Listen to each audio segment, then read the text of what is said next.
Hello guys, ഒരു crispy layer parotta ഉണ്ടാക്കി. ആദ്യം ഒരു ബോൾ എടുക്കുക, അതിലേക്ക് കുറച്ച് മൈദ, കുറച്ച് സോൾട്ട്, കുറച്ച് ഷുഗർ, ഒരു മുട്ടയും ഒഴിച്ച് കുറച്ച് പാലും ഒഴിച്ച് നല്ലതുപോലെ ഡോ മിക്സ് ചെയ്ത് വെക്കണം. അതായത് ഒരു 5-10 മിനിറ്റ് എന്തായാലും നമ്മളത് മിക്സ് ചെയ്യണം. അതായത് ഇതുപോലെ നീഡ് ചെയ്ത് നല്ല രീതിയിൽ മിക്സ് ചെയ്ത് ഓയിൽ പുരട്ടി ഒരു 10 മിനിറ്റ് റെസ്റ്റ് ചെയ്യാനായിട്ട് വെക്കണം. ഫില്ലിങ്ങിനായിട്ട് സവാള, 2 ക്യാപ്സിക്കം ഗ്രീൻ റെഡ്, പിന്നെ ഇഞ്ചി വെളുത്തുള്ളി, ഗ്രീൻ ചില്ലി, പിന്നെ കുറച്ച് ക്യാബേജ്, പിന്നെ ചിക്കൻ ഷെഡ് ചെയ്തത്.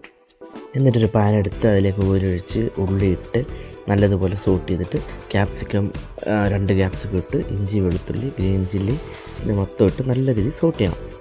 എന്നിട്ട് ബാക്കിയിരിക്കുന്ന ക്യാബേജും ഇട്ട് നല്ല രീതിയിൽ മിക്സ് ചെയ്തിട്ട് നല്ലൊന്ന് സോട്ടായി വരുമ്പോഴത്തേക്ക് ആ ഷെഡ് ചെയ്ത് വെച്ച ചിക്കനും ഇട്ട് ഉപ്പ്, മഞ്ഞൾപ്പൊടി, മുളക് പൊടി എന്നിവ ഇട്ട് നല്ലോണം സോട്ട് ചെയ്തിട്ട് കുറച്ച് വെള്ളം ഒഴിച്ച് നല്ല രീതിയിൽ കുക്ക് ചെയ്യണം. അതൊന്ന് കുക്കായി വരുമ്പോഴത്തേക്ക് അതിലേക്ക് കുറച്ച് ടൊമാറ്റോ സോസ് ഒഴിച്ച് കഴിഞ്ഞാൽ നമ്മുടെ മസാല റെഡി. എന്നിട്ട് നേരത്തെ മാറ്റി വെച്ച് ഡോ എടുത്ത് ഒന്ന് പരത്തി കുറച്ച് നേരം റെസ്റ്റ് കൊടുത്തിട്ട് അതെടുത്ത് നല്ലതുപോലെ നീളത്തിൽ ഷീറ്റ് ചെയ്യണം.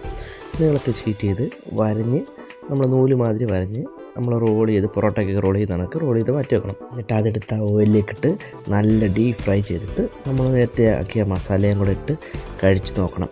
ഒരു രക്ഷയില്ല, അന്നേ ടേസ്റ്റാണ്. എല്ലാവരും ട്രൈ ചെയ്ത് നോക്കി ഫീഡ്ബാക്ക് അറിയിക്കണം കേട്ടോ.